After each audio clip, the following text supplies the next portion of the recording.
Engineer محمد علی مرزا صاحب کا یہاں پر پتلا ایک بنا کر جلا دیا گیا ہے۔ مجھے اپنے استاد ڈاکٹر اسرار صاحب کی بات جو میں صرف اپنے قریبی دوستوں کو بتاتا تھا، اب میں پبلکلی بھی آپ کو بتاتا ہوں، وہ یاد آئی۔ وہ اکثر اپنی ویڈیوز میں کہا کرتے تھے کہ جو شخص بھی رسول اللہ کے پیٹرن پہ دعوت شروع کرے گا صلی اللہ علیہ وآلہ وسلم، نبی صلی اللہ علیہ وآلہ وسلم کی ختم نبوت کی برکت سے ان کا پیغام ان کی امت تک پہنچائے گا، اس شخص کو ان تمام حالات و واقعات سے گزرنا پڑے گا جن سے رسول اللہ کو گزرنا پڑا صلی اللہ علیہ وآلہ وسلم۔ اگر اس وقت عبداللہ ابن ابی منافق تھا نا،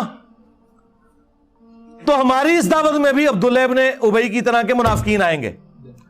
فرق صرف یہ ہے کہ ہمیں چونکہ وحی کی تائید حاصل نہیں، ہم کسی کو منافق نہیں کہیں گے، ہم مسلمان ہی سے کنسیڈر کریں گے، مر جائیں گے جنازہ بھی پڑھیں گے، دعا بھی کریں گے ان کے لیے۔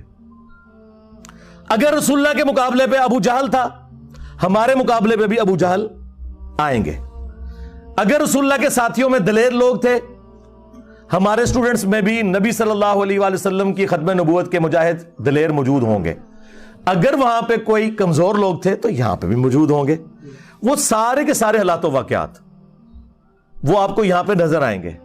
میں تو پریکٹیکلی وہ ساری کی ساری دعوت جو ہے نا، وہ عمر سیریز میں جو انہوں نے فلمائی ہے، میں وہ انجوائے کر رہا ہوں۔ میں پن پوائنٹ بھی کر سکتا ہوں کہ ہماری اس دعوت میں عبداللہ ابن ابی کون ہے، ابو جہل کون ہے، لیکن پرسنل ہونے کی ضرورت نہیں۔ انجوائے کریں ان چیزوں کو، اور اللہ کا شکر ادا کریں کہ صدیوں سے ہمارے آباء و اجداد کو ان لوگوں نے جس گمراہی میں رکھا، وہ تو بےچارے جہاں گئے یا گئے، آپ لوگ بچ گئے۔ جس طرح وہ آپ کو پتا ہے جب نبی علیہ السلام مکے میں داخل ہوئے تو حضرت ابو سفیان رضی اللہ تعالیٰ عنہ کی جو بیوی تھی ہند رضی اللہ تعالیٰ عنہ، مسلمان ہوگی، صحابی ہیں، تو انہوں نے کس طرح وہ بت گرائے اور پھر وہ روئیں، اور انہوں نے کہا کہ مجھے سمجھ نہیں آ رہی کہ میں اس بات پہ روؤں کہ میں اپنے باپ اور بھائیوں کے قتل کا بدلہ محمد سے نہیں لے سکی، یا اس بات پہ روؤں کہ میرے باپ اور بھائی نبی صلی اللہ علیہ وسلم کی محافظت کرنے کی وجہ سے جہنم کی آگ میں جل رہے ہیں۔ اس وقت تو حق کھل گیا ان پہ، لیکن اس سے پہلے وہ نبی صلی اللہ علیہ وسلم کی دشمنی میں آپ سے بدلہ لینے کے لیے اپنے باپ اور بھائیوں کا تیار بیٹھی تھی۔ اللہ نے قسمت بدل دی۔ آپ بھی ان کی طرح اس چیز پر خوش ہوں کہ ہمارے آباء و اجداد جہاں بھی گئے وہ اللہ کے سپرد، لیکن کم از کم اللہ تعالیٰ نے ہمیں اور ہماری آنے والی نسلوں کو اس شخص کے ساتھ جوڑ دیا جس کی قبر مدینے میں ہے صلی اللہ علیہ وآلہ وسلم۔ یہ تھوڑی کامیابی ہے تو میرے بھائی یہ کولڈ وار ہے، ٹھیک ہے؟ ان کے پاس کوئی بہانہ نہیں ہے ہمیں زیر کرنے کا، اللہ کے فضل سے۔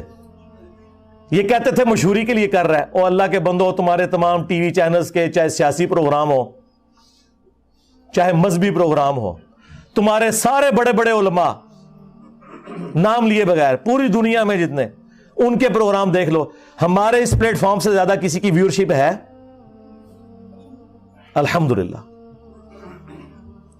جبکہ کوئی مدرسہ نہیں، کوئی مدرسے کے اسٹوڈنٹ نہیں بھرتی کیے ہوئے، کوئی چندہ بک نہیں، کوئی مسجد نہیں، اور اس سے بڑھ کر چندے ان کو دیتے ہیں، نمازیں ان کے پیچھے پڑھتے ہیں۔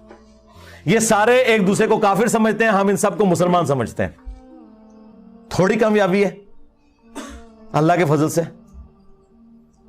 تو یہ کولڈ وار ہے، ہم ون کر رہے ہیں، ہمیں کوئی ضرورت نہیں ادھر ادھر اپنی ایکٹیویٹیز میں پڑھنے کی، ٹھیک ہے؟ رہ گئے قانونی معاملات، وہ صرف جیلم اکیڈمی دار ارکم نے دیکھنے ہیں۔ ہم ساری باتیں پبلکلی نہیں ڈسکس کر سکتے کہ ہم قانون معاملات کو کس لیول کے اوپر مینج کر رہے ہوتے ہیں آئین اور قانون کے دائرے کے اندر۔